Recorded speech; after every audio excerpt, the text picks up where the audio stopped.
Hi everyone, it's Joni here. Welcome back to my channel for another video.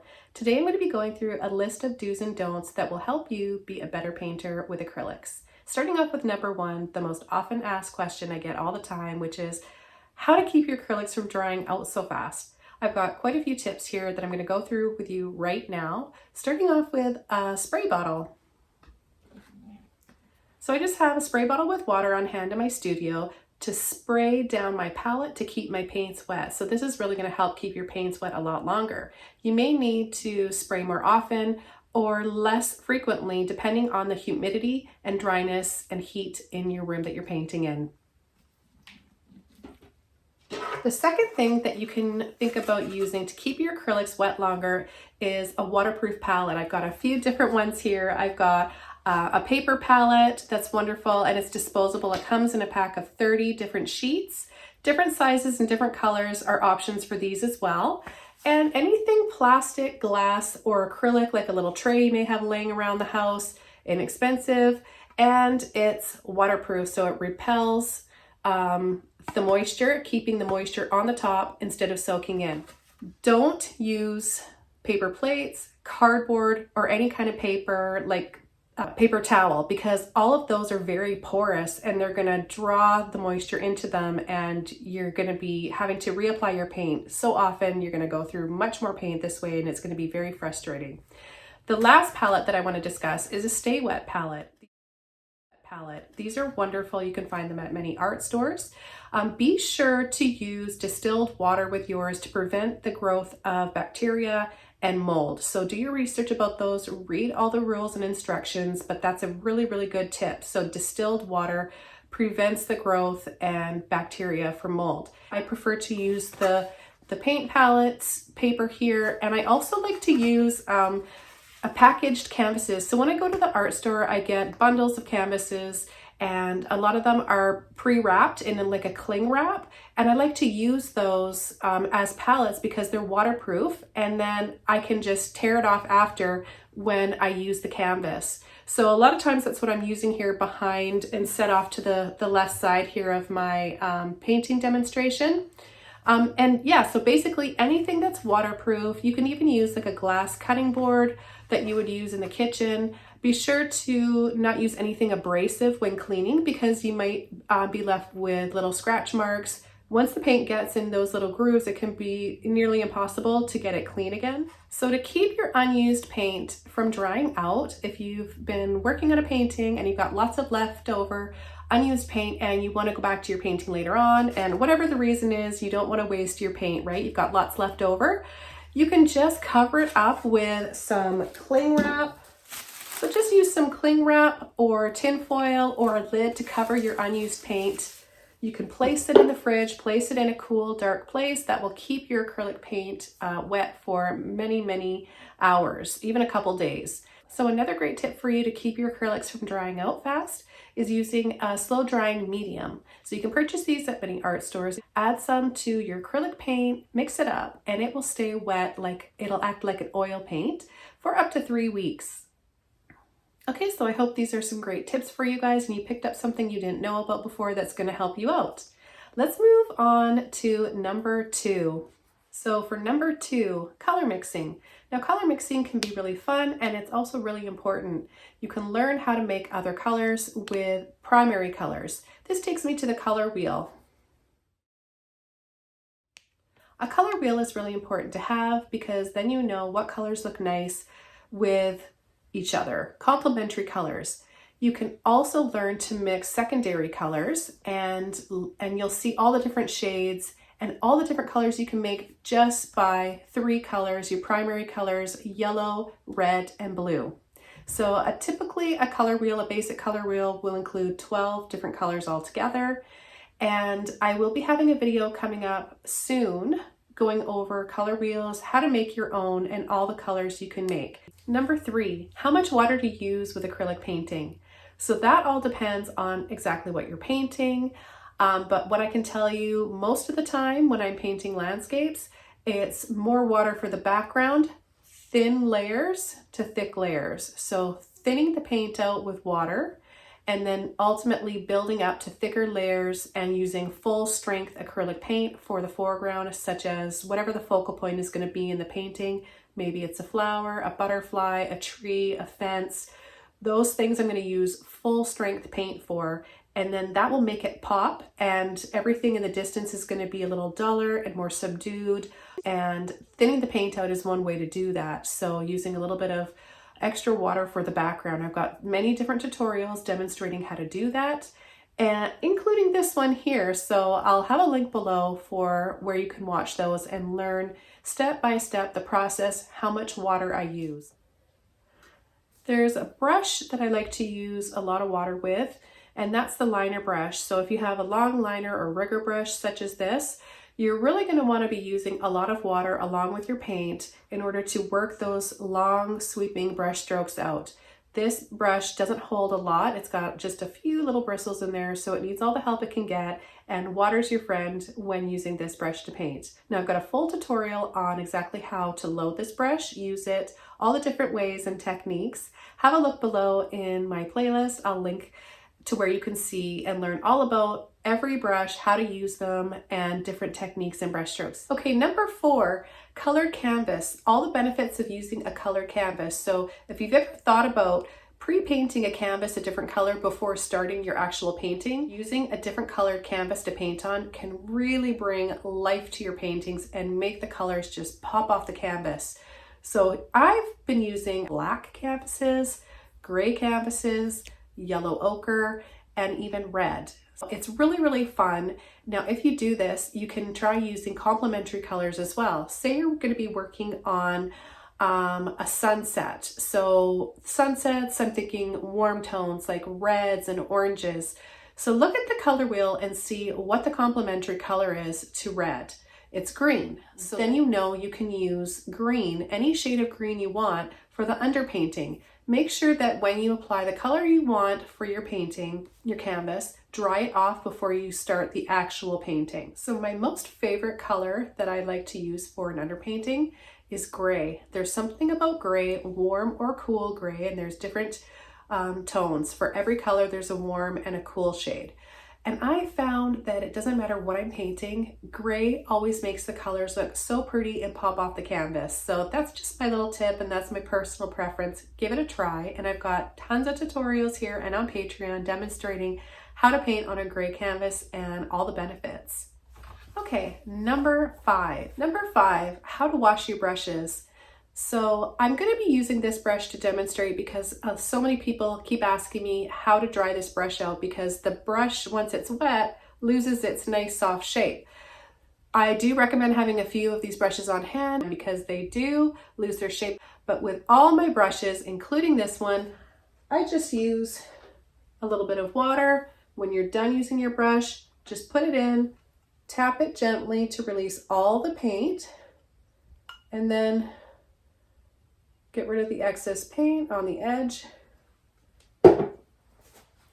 Use a towel, gently go around, and be very gentle with your brushes. Dry them off, and then what you want to do is, you can see the shape is gone. You want to let it dry upright in a container. With all your brushes, do the same, especially and most importantly with a liner brush, because it's long and narrow. If you have it resting on something and it makes it bend like this, it will dry like that and be ruined. So make sure you're storing your brushes upright. If you have forgotten to wash off your brush and it's got paint in it that's dried in it and it feels really tough and hard, and you think you might need to throw it out, before you throw out that brush, try a mixture of a little bit of distilled water, a little bit of vinegar. Now just a little bit of vinegar because it can be really strong and wreck the bristles. So you just want to have a little bit of vinegar, distilled water, and a little bit of baking soda. Mix it up gently, leave the brush in there for a couple of hours, and then rinse carefully and see if that helps. That has worked for me. I'll have that mixture, that little recipe down below this video in the description box. Another thing I want to mention about the water you're using to clean your brushes with, it doesn't have to be distilled water. Distilled water is best. Just make sure that if you have a lot of calcium in your water, if you have hard water where you live, know that that can be rough and hard on your brushes. So it's a good idea to maybe think about getting and using distilled water and a mild dish soap if you have hard water. If not, regular tap water is just fine. Let's move on to number 6. Now, number 6 is about experimenting with different brush strokes. Now, there's so many different types of brush strokes and methods of painting and using brushes that are going to help you learn how to paint better. You're going to be able to paint all the things you want to paint. So number 6 is about brush strokes. So I'm just going to give you a quick lowdown on a few different really important brush strokes that are going to take you further as an artist. You're going to want to practice and have a look through all the different types of brush strokes that you can apply to become a better painter. I'm going to show you 3 different techniques using 3 different brushes: a filbert brush, a liner brush, and a mop brush. Okay, so for the first technique, I'm going to show you how to stipple. And I'm going to take a little bit of purple, just pull into the paint to load, get a little tap going. You don't want to overload your brush, otherwise you're going to lose the shape of the brush and you won't be able to execute the technique. So what you want to do is just add a little tap and you'll create that fluffy looking tree or bush that you want. And it's not too solid. You can see some texture there, right? Because your brush isn't overloaded. Then maybe you want to add another color.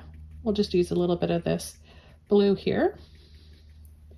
No water, just paint only with this brush for this method. And we'll just start adding a little bit of blue over top of the purple. Okay, so there's a stipple. Stipple is very useful for creating foliage, trees, bushes, flowers. Then going over how to wash the brush again. Wash it in regular water or distilled water if your water, tap water, has a lot of calcium in it. And dry it off on a towel. Okay, the next brush I'm going to be using is a liner brush. You're going to want to have a lot of water in your brush, and you may want to use a liner brush for painting grass or branches. So load it evenly and go back often for more water, because the water's your friend and is really going to help extend that brush stroke and paint out. So less pressure on the tip, and then push, push, push, and pull for thicker branches. Reload the brush, push for a tree trunk, and then start to let off. Now see how the paint is drying out? Go back for more water when that happens. And very light pressure, little wiggles and squiggles.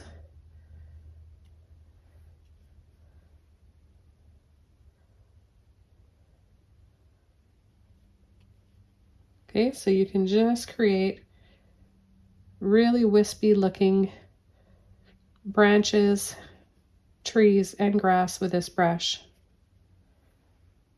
Little light pulls and flicks like this for little pieces of grass.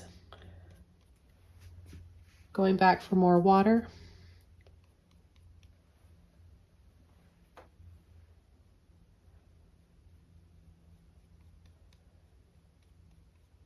And you'll see many more uses for all of these brushes I'm demonstrating today in my playlist of brushes and how to use them. Okay, the next brush I'll be using is a filbert brush. I like to use filbert brushes for leaves and petals and other things, but I'm going to be demonstrating how to paint petals and leaves. Okay, so evenly loading almost half of the brush. I'm going to paint a flower petal from the outside using the tip of the brush. See how you have that nice half round shape? push gently, wiggle, pull, and as you're pulling, let off and twist. And add a little bit more water. Mix a bit of blue and purple. Now we're going to start another one next to that. Tip down, push, wiggle, pull, twist, and let off. Another one over here. Push, pull, twist, and let off.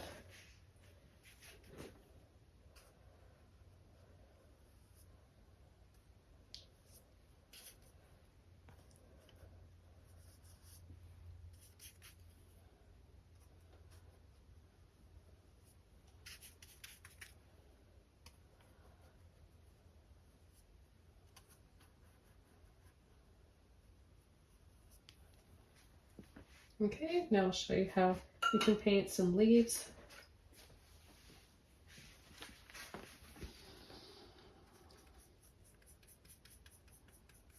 Okay, for a leaf, I'm going to turn my brush this way and use the narrow part, barely any pressure, kind of make a line like that, and then gradually push and then let off.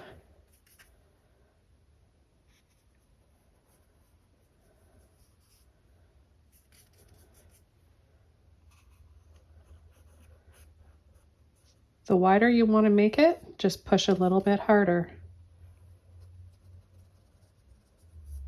If you want it to be a little bit jaggedy and frayed on the edges of the leaf, kind of like leaves on roses, then you just shake a little bit, just a little wiggle.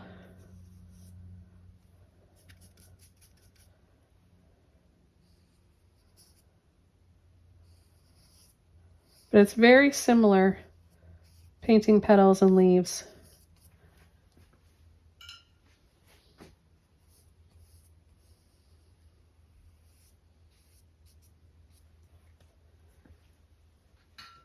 Okay, so that was just a quick few examples using 3 different brushes, 3 different ways.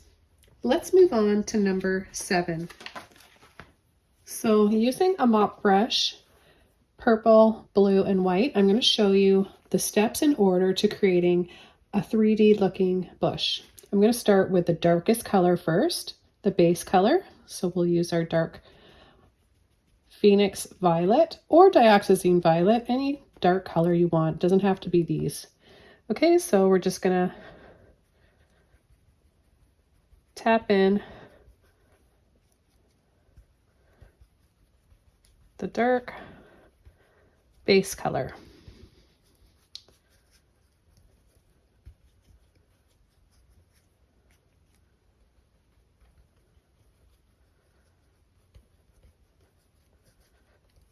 Now we're going to choose which side we want to have the shadow and the highlight. That is going to make it really 3D. So let's say we're going to have a shadow on this side. So the light source is going to be coming from here. So let's just add a little shadow here.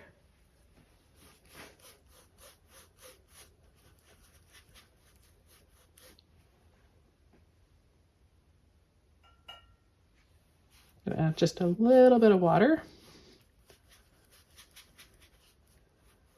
Don't want my shadow to be quite as dark as the object I'm painting. And the next step is coming in with some midtones. So I'm going to lighten that purple up, adding some of the blue to it. And I'll start coming in here with the midtones because it's going to be the darkest side.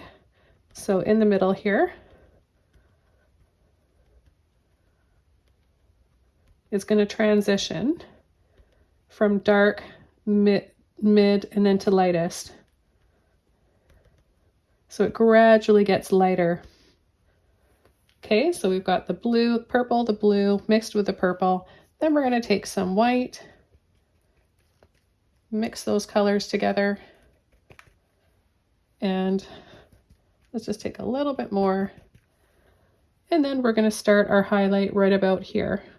So partially over where we left off.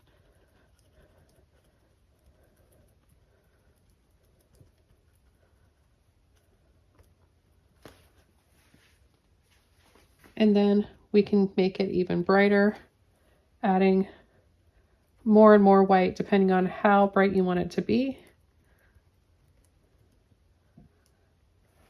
Okay, so we've got the darkest here, mid-tone, and then our brightest highlights. Bright down here, shadow here. Remember before when we talked about choosing a color to pre-paint your canvas with? That's different. That's not really preparing the canvas to take the paint. So I've got a few different things to share with you about that. There's an acrylic primer that you can use to apply to your canvases before. What it does is it creates a barrier between the canvas and your paint, so the paint stays on top of the canvas and doesn't soak in and dull over time.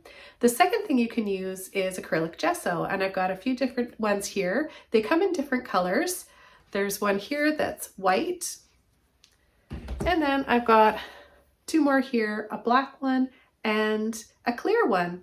So I'm going to show you how to apply it really quickly here, and I've got another tutorial all about applying gesso, clean up afterwards, and kind of deep dive into that. So I'll link that below, but I'm just going to demonstrate quickly. You want to make sure that you sand in between coats if needed. It's best to apply thin layers. I usually just use one coat, but it may take a few coats for you. If it's a little bit bumpy and uneven, you can paint on that, it's fine, but you may not want to. So it all depends on what you're painting and what your preference is. You might want a smoother canvas, so just sand lightly to make it nice and smooth. That'll help take the paint a lot better. So I'm just going to demonstrate right now how to apply it. I'll use all three to show you. You won't really be able to see the white and the clear, but the black will definitely show up. But just seeing how I apply it on in the process should help you guys. So you want to just give your gesso a little bit of a shake. So you can use any brush and squeeze the gesso out onto a palette first, your brush or your canvas, and just work nice even brush strokes along the canvas to get a full coverage. Now it said that you can paint on wet gesso, or preferably I like to paint on dried gesso.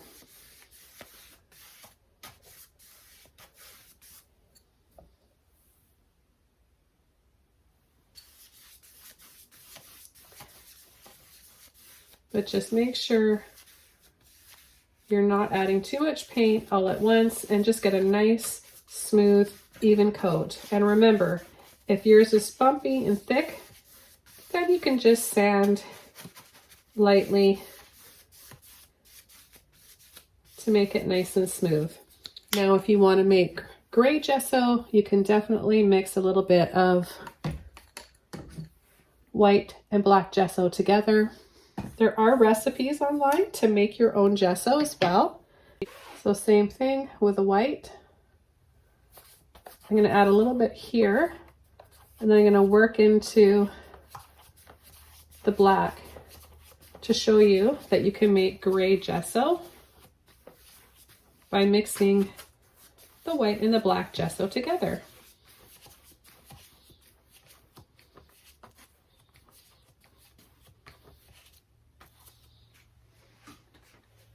And then that takes us to our clear gesso, which is obviously not going to show up here, but I'm going to demonstrate anyways. So you can see that when you pour it out, it's not clear when it's wet, it dries clear, so it'll look like it's white gesso.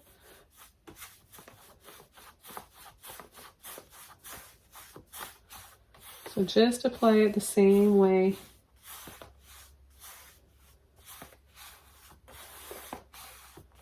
Now you can apply, it doesn't have to be up and down, it can be across, it can be any way you want it, any direction you want it to go.